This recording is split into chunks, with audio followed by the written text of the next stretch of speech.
Is affirmative action a corrupt concept? That's the headline in a column in yesterday's Oregonian that I would urge all of you to read.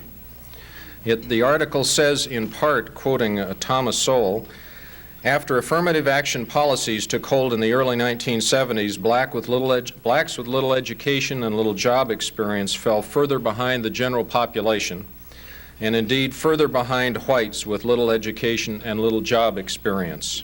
Meanwhile, blacks with college educations or substantial job experience advanced economically both absolutely and relatively to whites in the same advantages. Our speaker today disagrees with the theory that affirmative action is corrupt, but she would agree with Mr. Sowell that we need to do more. In fact, she urges this community to do more to provide equal access in the areas of education in particular, and to give our youth alternatives to drugs and to gangs. Kathleen Saadat was appointed as director of Oregon's Office of Affirmative Action by Governor Goldschmidt in August of 1987. She is a graduate of Portland's Reed College and has been very active in a number of different community organizations. She speaks at a time when the City Club itself is addressing these very important issues through a multifaceted study on ethnic minorities in Portland. Speaking on if affirmative action is the answer, what is the question? Will you help me welcome Kathleen Saadat?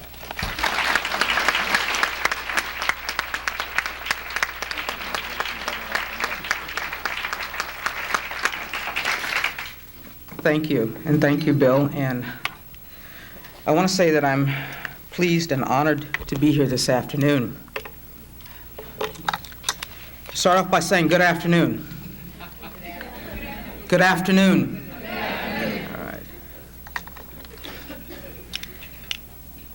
The title of the speech is If Affirmative Action is the Answer, What is the Question? I think it fits in with the article from yesterday's paper. I'm going to say more about that in a minute. First, I want to give you some information on how the state of Oregon is doing in the area of affirmative action. Now, this is just going to be a little bit of data. It's not going to be a lot. Then I want to spend the rest of the time exploring aspects of some questions, the answers to which require an expansion of our concept of affirmative action. During the 3 years of this administration, the overall increase in minority hiring has been 1.1%. People in salary range 25 and above, that's salary range 25 and above, are considered managerial positions. The number or the percentage of minorities has gone from 3.7 to 5.4, the percentage of women from 18.4 to 24.8, and the percentage of the disabled from 1.0 to 2.0. Generally, what this means is that numbers are creeping upwards. The most dramatic increase we've seen has been in the hiring of disabled persons. That shows a 94% increase between 1986 and 1989. Some of that's due to the legislation that was introduced in 1987 that required the Office of Affirmative Action to set goals for state agencies. Improved publicity about that program and the hard work of the agencies have also helped to increase those numbers. I think what has been really important has been the ongoing support of Governor Goldschmidt. It has been critical to any successes that we can claim. All of the agencies and all of the employees know full well where he stands on this issue. While the progress has been steady, and we should be proud of the progress we've made, we must also recognize that this rate of progress is simply not enough. It is not enough to increase the number of minorities in the state workforce by 1.1% in almost 3 years. A show of 5.4% minorities in managerial positions, while up from the 3.7% at the beginning of the administration, is not enough. a figure of 2.2 for the disabled persons working in that category, managerial, up from 1.0 is not enough. And while women are 25% of the managerial workforce, up from 18.4% at the end of 1986, women comprise 51.3% of the permanent full-time workforce for the state. It's clear that we must work harder. I suspect that most of you already have a hunch that what we're doing is not enough, especially as it affects Native Americans, Hispanic Americans, African Americans, and Asian Americans. I'm sure that some of you wonder why it's all so hard and why things didn't stay fixed when we fixed them in the 60s. I think some people may even have started to worry that social ills complicated by race may be impossible to resolve. I came here today to reinforce the perception that we are not doing enough, to say, yes, it is very hard, that I am sorry, but we did not fix it in the 60s. I also came to say that I believe we can resolve most of our problems, even those complicated by race. It will not be easy, but each victory will be rewarding, and we have little choice but to work for victory. I want to go back now and say a little bit more about affirmative action. I want to start by reading you parts of an article from a recent issue of the New York Times. This is by Andrew Ward, who is a commentator for the National Public Radio program All Things Considered. And the title of the article is Whites 140, Blacks 3, 10 seconds to go. He says, I offer a little metaphor in affirmative action's defense. It comes in the form of a football metaphor because I have a feeling that the conservative majority on the Rehnquist court might appreciate a football metaphor. So here goes. The white team and the black team are playing the last football game of the season. The white team owns the stadium, owns the referees, and has been allowed to field 9 times as many players.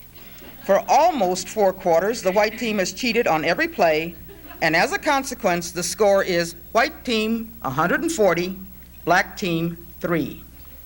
Only 10 seconds remain in the game, but as the white quarterback huddles with his team before the final play, a light suddenly shines from his eyes. And he says, how about it, boys? What do you say if from here on we play fair? That seems to be the headset for a lot of people about affirmative action. It's based on an assumption that everything is now equal and we can do away with any special efforts. I think it's important to remember why the concept is there in the first place and why the programs are with us in 1989. I am sure that many people in this room remember when racial discrimination was not only common practice, but was legal.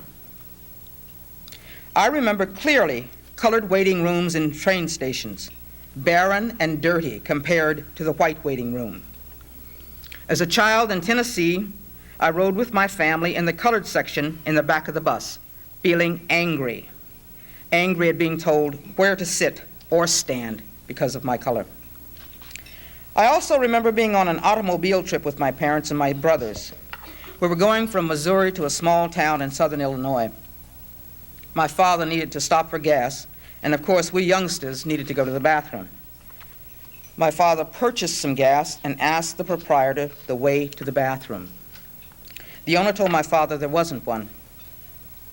I think a part of why I remember this so well is because my father spoke very softly, and this was quite uncharacteristic for him, as he usually was quite audible.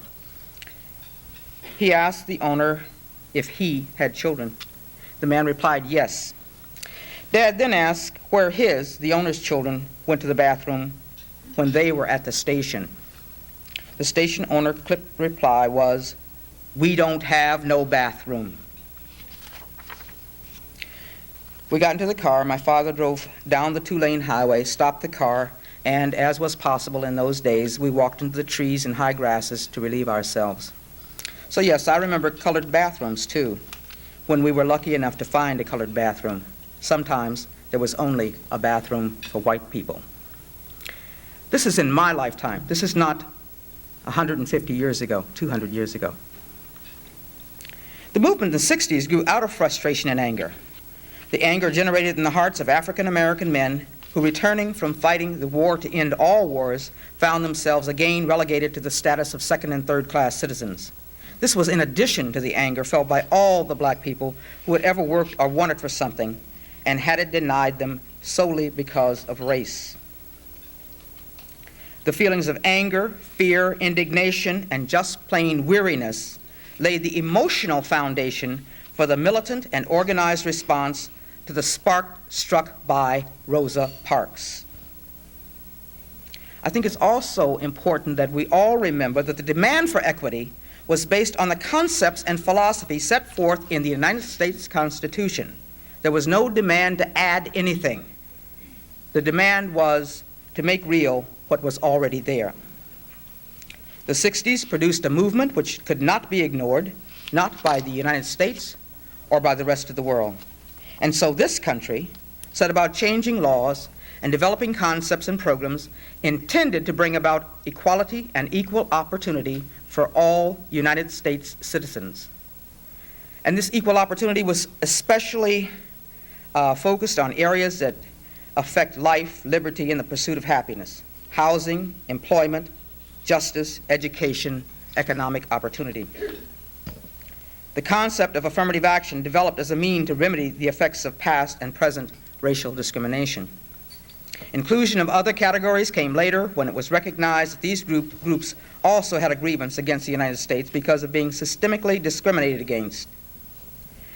If systemic discrimination was the reason for introducing the concept, then we still need affirmative action.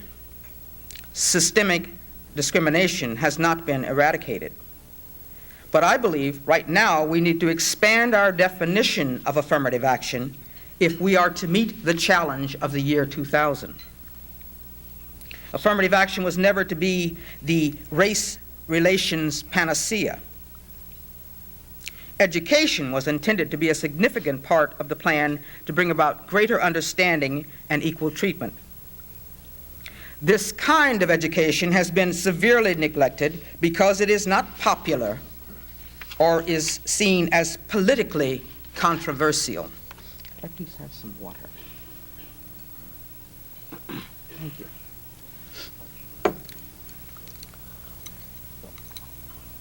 And I think it's controversial because one of the essential ingredients of such an education is an accurate presentation of history. Presentations which acknowledge exploitation of racial and ethnic groups in building this country, and which recognize that those same exploited people managed to make voluntary and significant contributions to the growth of this country. For African Americans, this historic exploitation refers to slavery. The failure to acknowledge that exploitation makes the dialogue confusing. As one friend of mine says, it makes it difficult to understand the rationale for affirmative action programs. He says it's like getting a settlement in court when the person paying off, or out of court, when the person paying off never admits wrongdoing. So you don't have agreement on the facts there, you just have a transfer of what is supposedly a benefit. It's also not enough for all of us to sit in the same room and expect proximity to erase the effects of what we have not learned about one another. We must be willing to put an end to the dialogue of fear and distrust on one hand, and discontinue the tradition of patronization, condescension, and exclusion on the other. What I have just told you is that the state of Oregon is progressing in the area of affirmative action, but that the progress is very slow. I have also told you that affirmative action and the dynamics of race relations in the United States are intimately related, and that there needs to be greater attention paid to the dynamics of race and other human relations, both in Oregon and in the United States. I also said that we need to keep alive and expand the concept of affirmative action. Why? Because as a state and as a nation, we want to remain a viable competitor in the world market. Notice I did not say because it is the right thing to do, although it is. Nor did I say because it is the law, and that's true too. What I said is because it will help to save our collective economic necks. The U.S. Department of Labor report, Workforce 2000, makes projections and observations with which we should all be concerned. Among them, by the year 2000, a large portion of the workforce will be made up of workers who are older, female, and minority, especially Black and Hispanic. 80% of new entrants into the workforce will be women, minorities, or immigrants. U.S. manufacturing will be a much smaller share of the economy. Service industries will create all of the new jobs and most of the new wealth over the next 13 years. The new jobs in service industries will demand much higher skill levels than the jobs of today. 60% of new jobs will require training beyond high school. It will be the economic dark ages for people who cannot read, follow directions, and use mathematics.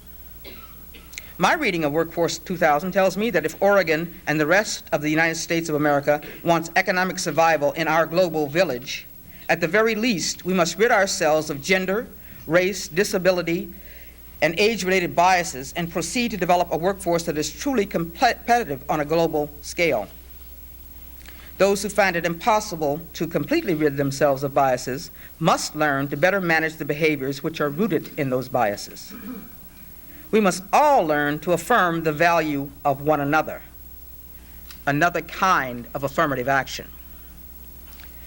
The world has changed dramatically in the last 40 years. We must learn to live in it together, red, yellow, brown, black, and white. We can send information to almost any city on earth in a matter of minutes. And we can be in another country, immersed in another culture in a matter of hours.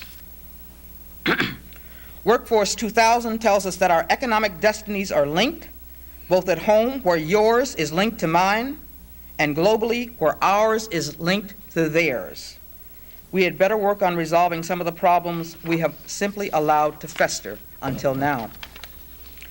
The report goes on to say it's important for the world economy to be stimulated, and that efforts to improve our own economy must be undertaken in the context of strengthening the world economy.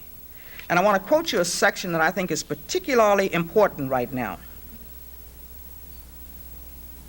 The envy and anger that many in the United States feel toward Japan's success should not blind policymakers to the reality that as Japan and every other nation in the world grows richer, the U.S. will benefit. Further, most of the steps that must be taken to improve U.S. competitiveness have little to do with changing the behavior of the Japanese or the Koreans. It is significant that this report addresses the current wave of anti-Asian sentiment in this country, and it stresses that it is not in our best interest to base policy on this sentiment. Questions that we might ask are, why is the fact that Japanese are buying into America considered an invasion? This is Newsweek 10/9/89, Japan invades Hollywood. This is not World War II. When there is often no mention of the British, who own much of what used to belong to the United States. Who benefits from encouraging the public to dislike the Japanese business person who purchases property and at the same time ignore the U.S. business person who sold it? What is going on here? We need to expand our definition of affirmative action to include educational efforts intended to prepare the existing workforce for the year 2000. Some of those necessary educational efforts are already underway. The December-January issue of In Unison magazine does an article which talks about some of those things. The article highlights the U.S. West pluralism groups, Portland General Electric's interest in providing child care and elder care to employees, U.S. Forest Service's recruitment and training efforts, Nike's philosophy regarding the human needs of its employees, that company's plan to double the size of its Northeast Portland store, and the $100,000 trust fund they've set up to help with gang diversion. Pacific Power and Light, Weyerhaeuser, state government, and the Business Youth Exchange are all mentioned as working to address issues arising as a consequence of the changing workforce.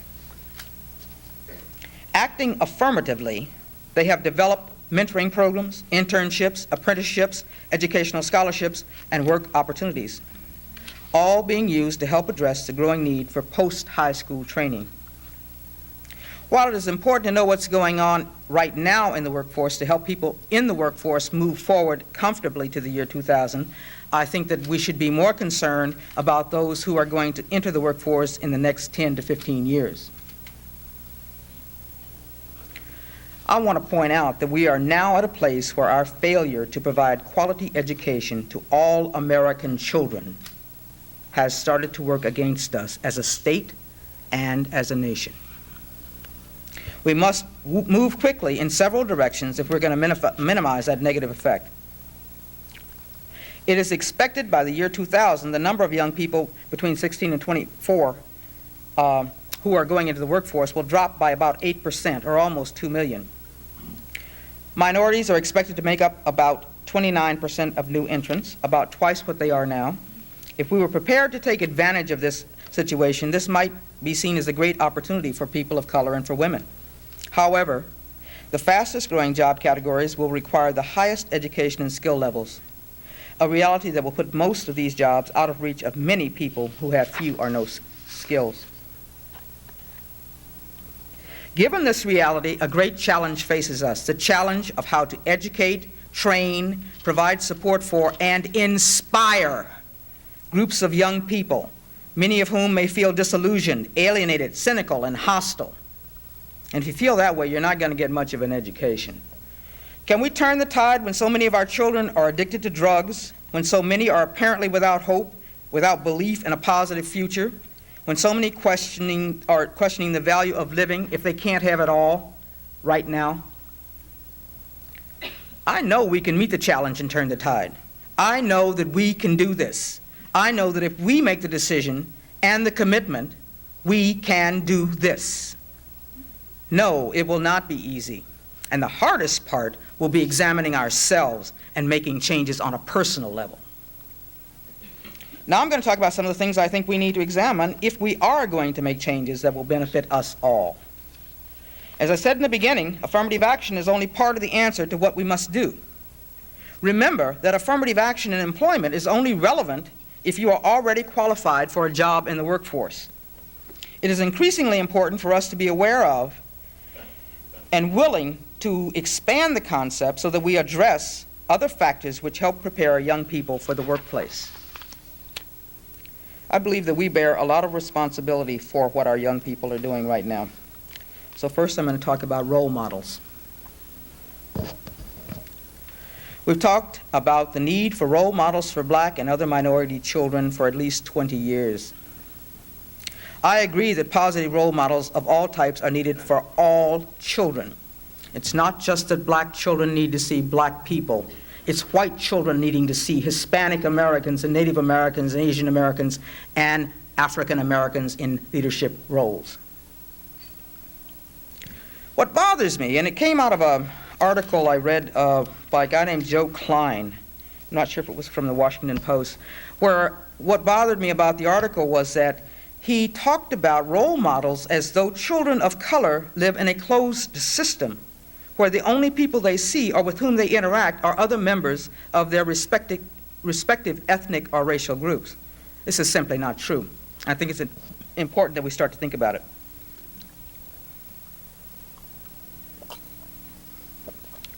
Regardless of color, children who have never seen a pimp can see murder, rape, and mayhem on television. Children who have never seen violence in their immediate vicinity can watch people being kicked, slapped, beaten, and otherwise brutalized any night on primetime TV. They can be entertained, and that's the word, entertained by visual images even more bloody and brutal at the local movie theater. Could it be that children who've had the misfortune to see and experience violence in their homes or in their neighborhoods come to believe that almost everyone except the Cosby family lives with violence? Because violence is what they see in the hallways of their buildings, and violence is what they see when they turn on the television set. While the people in the hallways may be Hispanic or black, most of the people they see on TV are white. Think about it. Most of the people they see on TV are white. I think that lots of young people of all colors want to be rich and powerful like the white men they see on TV or in the movies. I believe that many of these young people, in their desire to feel some control over their lives, watch TV and movies and learn to want to exercise the cool power of dirty Make My Day Harry or Rambo. White men, a minority in the context of this global village we call the world, are a powerful role model. This means that white men need to think more about the power they have as role models and the impact they have on children of all colors. And in this rapidly changing world, they need to think about how quickly those images can become negative stereotypes in the larger world. When I realized that the Dukes of Hazzard plays on TV in Bogota, Colombia, I wondered how white men might feel about the way those children are being encouraged to see them. And it's true, they do. My adopted nephews came here wanting to know more about the Dukes of Hazzard. They came from Bogota. Let's quit pretending that young people who are African American, Hispanic American, Asian American, and Native American have no role models except other people in their own racial and ethnic group. Let's quit playing like the only people responsible for the moral development of the children of this nation are those in their immediate family and neighborhood. Television has made a tremendous difference in how all of us, especially children, experience and understand the world. Children may not have understood all of the fine points about Irangate. I hear that Ronald Reagan didn't either. But they know something was wrong and that there were and are still some serious questions about the ethical and legal conduct of some people who still hold powerful positions in our government. Now, none of what I have said is intended to blame all white men for all of society's ills. And if that's what you heard, you weren't hearing me, and I'll need to say it again, you can ask me later. Nor is what I've said intended to absolve any individual of responsibility for individual antisocial acts. Rather, it is to point out the difficulty of raising a nation of children to do what we tell them to do and ask them to ignore what we ourselves are doing. Still within the context of the role model discussion, employers need to think about the effect on the future workforce each time negative remarks go unchallenged. Remarks about the disabled or someone's race, sex, sexual orientation, age, or other non-job related characteristic. Unchallenged, denigrating remarks and slurs help make it that much more difficult to train, educate, recruit, hire, retain, and promote those persons upon whom you will be dependent for your workforce. And I believe that the age of information will continue to make the gap between what we say and what we do increasingly apparent. Some of us complain about the loss of values and the need to return to the values of family, community, and love of country. I believe the concern with values and ethics are legitimate concerns. And I want to raise some questions about the ways in which our systems and behaviors contribute to the loss of values. Again, a lot of this the young people pick up from TV. What are the lessons taught by Exxon, the company that brought us the world's largest oil spill? What are the lessons taught as we watch the attempts to minimize and avoid responsibility for the spill and the cleanup? What is being taught by the Supreme Court rulings on affirmative action? And how are we countering that, or are we? What have our young people learned about ethics, integrity, responsibility, honesty, and human dignity during the Reagan administration? Just in case I haven't made myself clear, I'm talking about an entirely different level of affirmative action. I'm talking about the need for each of us to say an affirming yes to this changing world. I'm talking about incorporating into our daily lives concepts and behaviors that will lead Oregon's workforce motivated and employed into the year 2000.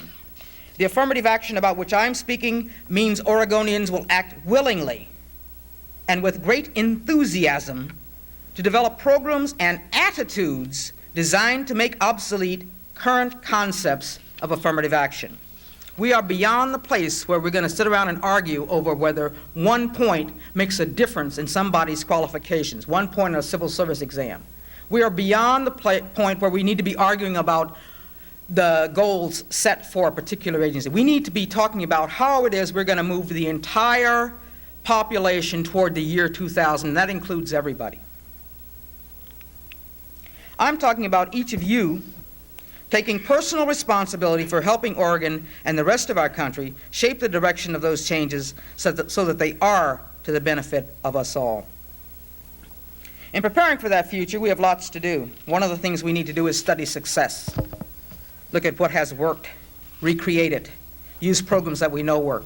There are programs sitting on shelves that are not implemented for lack of funding or lack of somebody's attention.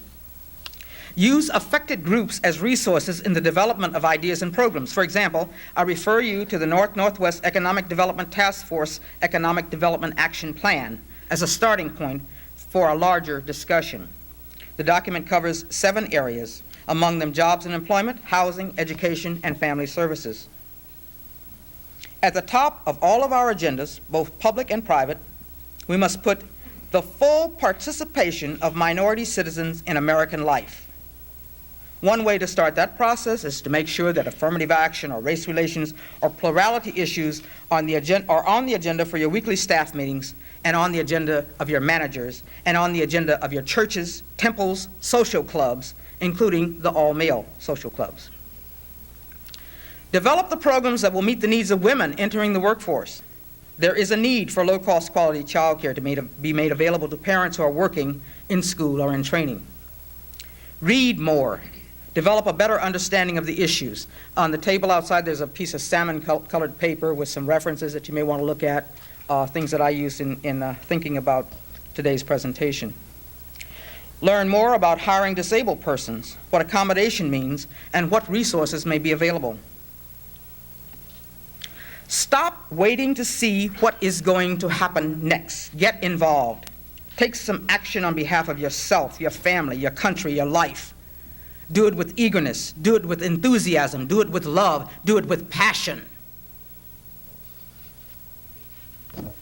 I want to read you a quote from a report entitled "One-Third of a Nation."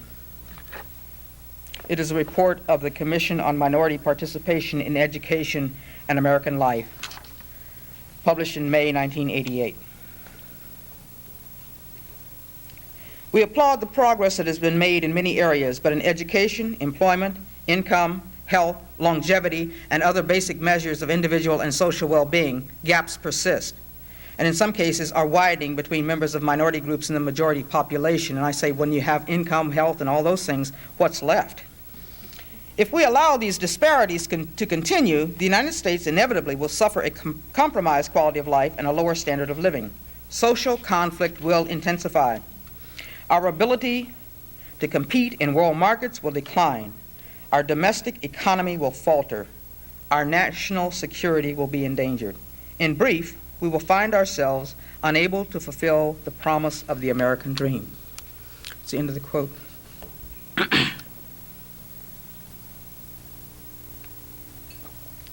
I look around and I wonder what the citizens of the United States think of democracy in 1989. I wonder if we have completely lost faith in democracy. Have we lost hope? Is that why our young people seem so hopeless? I wonder sometimes if we've grown weary of the necessarily ongoing struggle. Are we overburdened with what it takes to make and keep ourselves free? I have wondered this, knowing that black South Africans die every day as they struggle every day to be free. And though the struggling in South Africa is seldom mentioned on the evening news, I think about the fervor for freedom and wonder what has happened to us in this country. I have wondered this most recently as I watched eager faces stream from east to west in Berlin, tears of joy running down faces aglow with anticipation of a new life, new challenges. And I wondered this as I watched a young man in Tiananmen Square step boldly in front of a tank, risking his life to make a statement, to make clear his commitment to be free, to be more like us. And as I watched, my heart swelled. Tears filled my eyes, and I wondered about my country. I wondered what we need to remind us that we are the black South Africans. We are the East Berliners and the Czechoslovakians.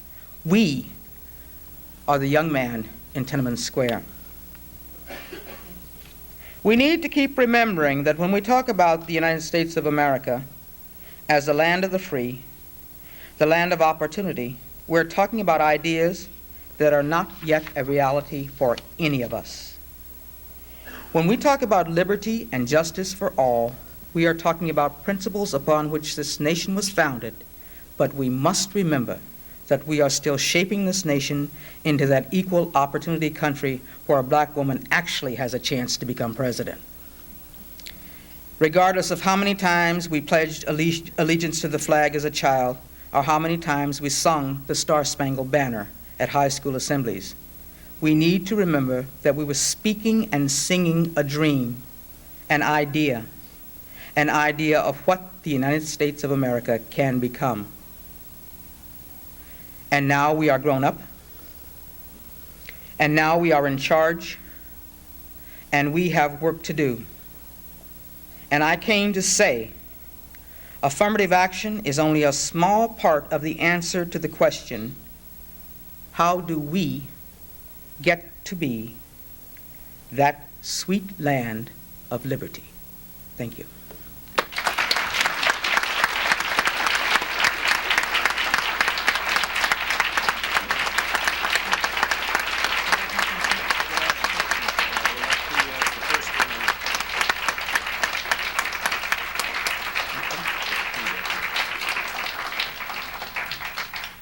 Thank you for an excellent presentation. And our first question, remind everyone there will be an oral microphone in the middle of the room, and you may submit a written question. Please hold it up so the staff can find it and find you. Our first question is from Pete Bear, our board host.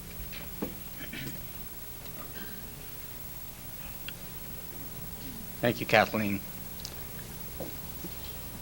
Given the fact that affirmative action works best when the minorities have the tools, the educational tools, to work within that type of a system.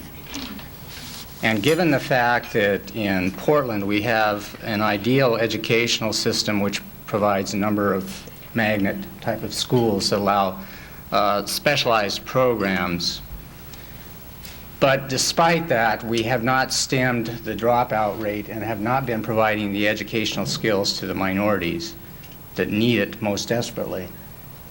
What kinds of changes can you recommend or enhancements to the Portland educational system and others that are considered model systems that would make it more attractive to keep minority children in school? Change has to occur on two levels. What you said was affirmative action works best when people are educated. It doesn't mean it works. There's still discrimination, even with affirmative action. So you have to have some hope that when you're going to school, it's going to mean something, and you're not going to be just simply pushed aside, regardless of all the time that you spend in school. The second is a question of values, and a question of whether or not people really, in general, see, because white men are not going to college either right now, or there's been a drop in that rate, whether education is seen as a valuable thing. And how is it that we impart that, or re-impart that idea that education is valuable? And I think that we've fallen down there. I think that we need to have teachers talk to first graders and second graders about college. You don't wait until somebody is almost graduating from high school to begin to discuss the issue of college. And you definitely don't wait if the parents are going to have to pick up part of the bill because they need to do some financial planning. So I think it's a two-part. The system needs some changes, and the individuals need some encouragement and some inspiring. Yes. Ms. Saadat, I'm Charlotte Schwartz, member of the City Club. And the question I want to ask you is, if all of your affirmative action goals were actually met by the year 2000, what would be, say, the 3 or 4 major differences from what we see today? Well, you'd see more people distributed, more people of color and women distributed throughout the system more evenly. Say, for instance, in state government, you're still looking at 51% of the workforce being women, but those women still being pretty much at the bottom, in the bottom ranks. That's still true in some of the agencies for people of color. It is definitely true for the disabled. First of all, people are reluctant to hire the disabled. So what it would look like is you'd have more of those people in the system, and with ease. If you could have perfection, you wouldn't need programs anymore. I mean, you just wouldn't, we wouldn't be having this discussion.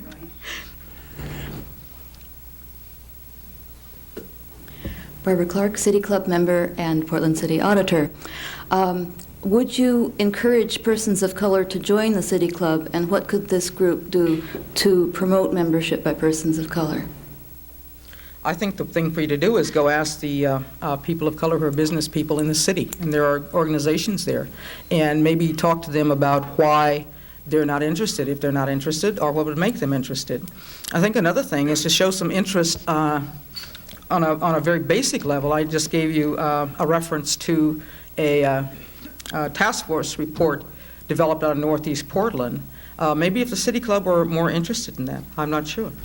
You know, but I think the thing to do is explore and ask the people who are actually might be interested and see if they want to come in. Charlie Davis, member. The state bureaucracy for employing people is different than the state bureaucracy for purchasing products for a variety of reasons. Some of them probably good, some of them not very good. Each department, each agency in the state has a recruiting program. Each agency in the state has a placement program, and they have a hiring program. And each agency has a responsibility for affirmative action. Is it not possible that the bureaucracy for recruiting, hiring, and placement of employees is highly inefficient in meeting any of its goals, including affirmative action? And would it not be better for the state to centralize its personnel recruiting, hiring, and placement system for at least a large number of jobs to reduce the amount of time spent in placing people in positions throughout the organizations, and to meet the affirmative action goals as well as others? As a matter of fact, there is such a centralized system. It's with the executive department. That is where we keep track of people who would be considered affirmative action candidates. Those names are sent out to any agency that asks for them. If the system is not working, I'm not sure that it's the fault of the system, the system itself, in terms of distribution of information. When jobs are announced, the executive department can send over to any agency that asks for a list of people of color and the disabled who are qualified for the jobs, and the agency can then bring people in. I'm not sure if you're asking me a different question. I can say this, too, about the agencies. When you put it through a central system, you end up with most often a more generic kind of classification of jobs. And then each agency has its own particulars about the job, or that particular classification of job, that will require it to do some more screening. I don't know that any of it, see, I guess I come from the other place. I like to see the agencies do their own recruiting. I'd like to see them do more one-on-one contact. One of the things that happens with, I think, when contacting communities of color is there's this sort of assumption that because you send the job announcement out, that everybody's going to read it, and those who are qualified are going to apply. What you have to remember is that the door to the system has been closed a long time, and it's going to take a lot more one-on-one and a lot more recruiting effort on the part of the state or any large bureaucracy. In addition to which, I think people need to get out and get the experience of contacting people who are not like them. I don't know if that answers your question. No, it doesn't, but I can't think of an answer. I can't think of a question to pose at this point to get my point across. What is the point? Why don't you just tell me what you think? Well, my point is that you have all of the agencies of the state making a judgment about a entry-level person and deciding that this entry-level person is a better entry-level person than the next one, fitting into their affirmative action goals. And meanwhile, nobody is meeting the affirmative action goals by recruiting. And the simple way to solve the problem, it seems to me, is to ask the state of Oregon to create a centralized service, and when you when you file a job with the personnel section, you simply say, I want that kind of a job filled. Why do the executives have to decide about who's going to fill that job? Why can't the personnel department decide who's to fill that job and send them and let them start the work? I think the answer I gave you is that because each job is different, each requirement is different. I don't think it'll solve the problem. The problem is not that it's out in the agencies. The problem has a lot to do with attitude and with whom people are comfortable. When I've gone to places where people are trying to select from a pool of people, and I ask about the people of color, I have gotten the answer, I'm just not comfortable with that person. And I say, that's the issue, your discomfort. But it doesn't change their process for selection. I'm not sure that putting it anywhere in particular is the answer. I think that attitudinal change is the answer. Thank you. Jean DeMastro, City Club member. You worked for the City of Portland for a while, and probably you have read of the City of Portland's affirmative action in at least the Oregonian. I would like to ask you to comment on where we are as a city on affirmative action, and if you lived in Portland, what would you be doing? Probably playing racquetball, I don't know. I worked for the City of Portland for almost 10 years. And during that time, the Human Resources Bureau was the bureau that got the Affirmative Action Award every year. That's where all the people of color worked, or the bulk of the people of color. If I lived in Portland, I would put my voice in with those people that say something needs to be done in the area of affirmative action. And if I were the City of Portland, I would be calling people into my office to talk with them, to get ideas. I would be trying to figure out what needs to be done. I don't know what the particulars are. Are there not enough people in the pool? Then we talk about recruitment. If they get in the pool and they don't get selection, then we talk about selection. If they're not being retained, then we talk about workplace atmosphere and attitudes in the workplace, and we talk about having policies that do not allow certain kinds of behavior. If I were in Portland and on the other side raising my voice about affirmative action, I would also be trying to think rapidly of people that would be good employees of the city. That is not my job, but the situation is such that in order to stem that response of we can't find any qualified whatevers, I'd like to just eliminate that question by putting some qualified people on the table.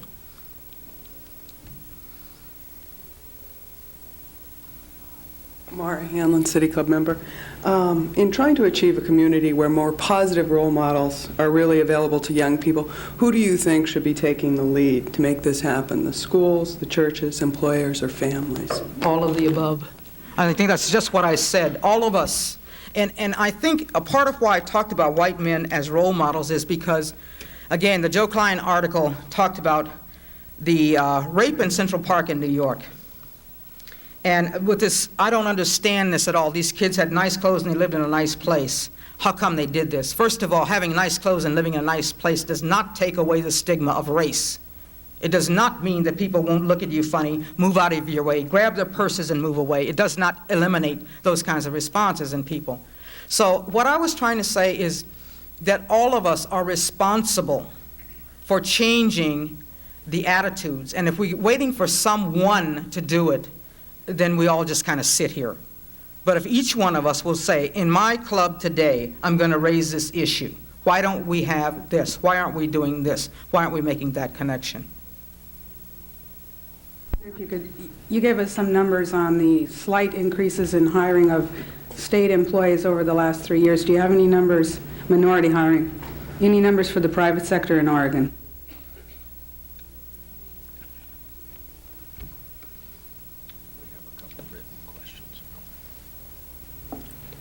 James Harris, City Club member. If you had an audience this afternoon with President Bush, what would you tell him? How long do I have to talk to him? You've got the rest of the afternoon, the evening, and you got to be out by noon tomorrow. But we don't. Well, I guess I'd say some of what I said here today.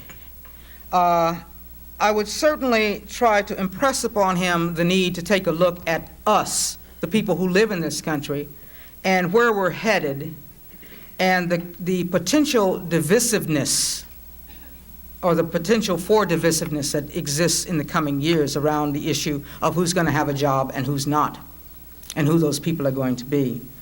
I would also probably say to him that I think he should not have sent emissaries to China. I would also probably talk to him about how much one can do with the money one uses on one stealth bomber to help children, women, the poor, the homeless. Paulette Pinay, City Club member.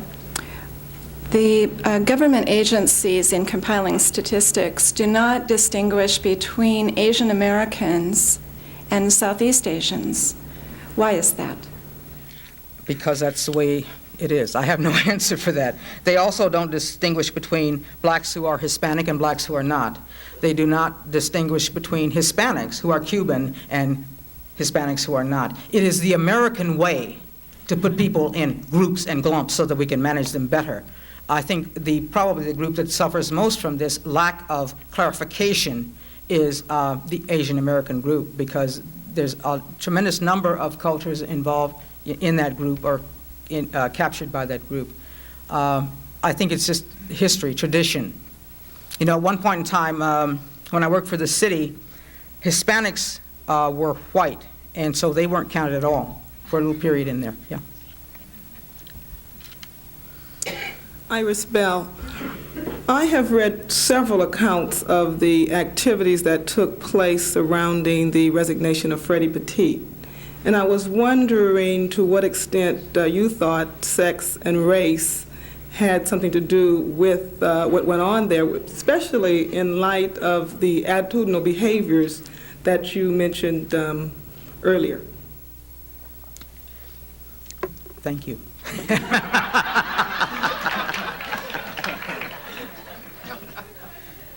This is a personal opinion. I want to make that real clear. The answer is, I think that sex and race played a part in the things surrounding the events that had to do with Freddie Petit. But I think it's more than one level we need to look at.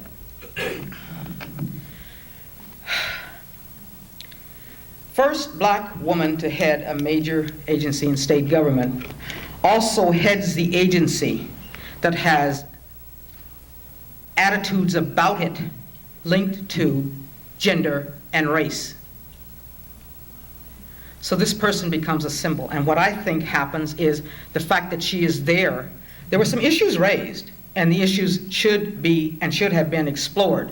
But the manner and the prolonged, what I call not resolving of the problem, the prolonged attack, had some link to her gender and her race. I think that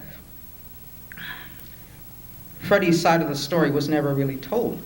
If you look at the press, you heard the accusations. Now, the people who did a lot of the accusations have never supported the welfare agency in the first place.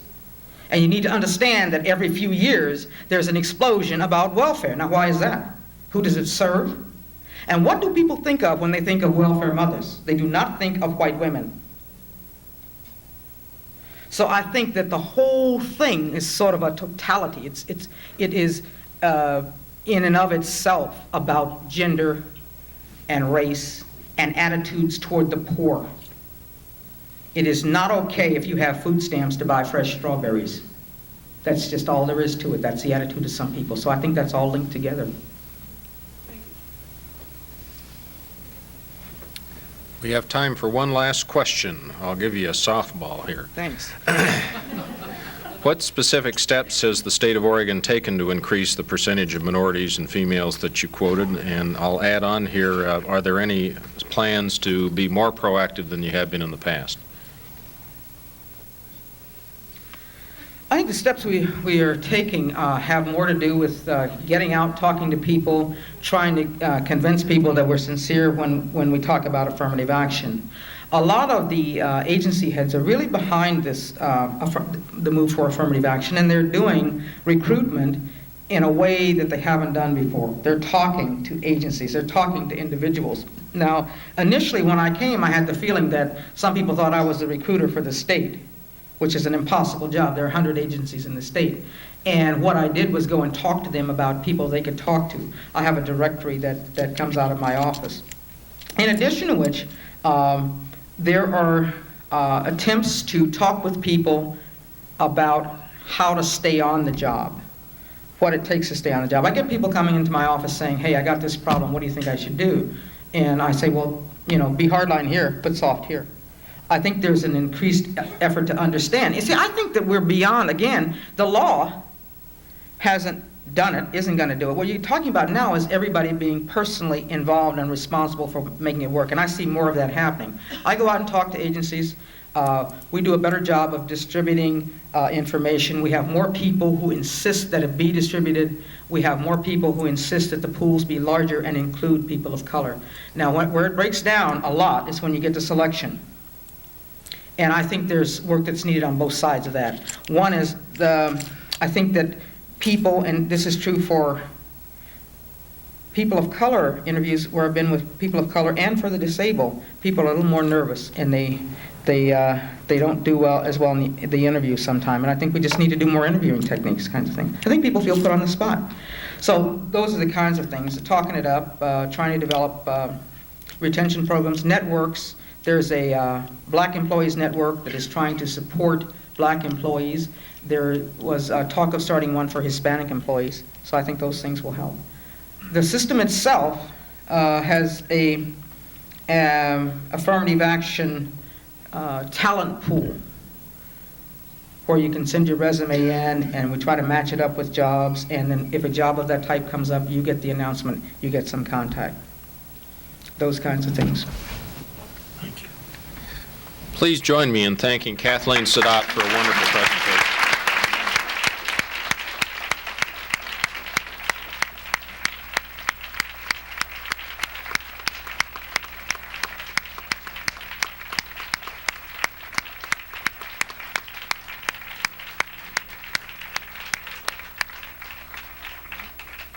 I would urge you all to return next Friday for our holiday program. We are adjourned.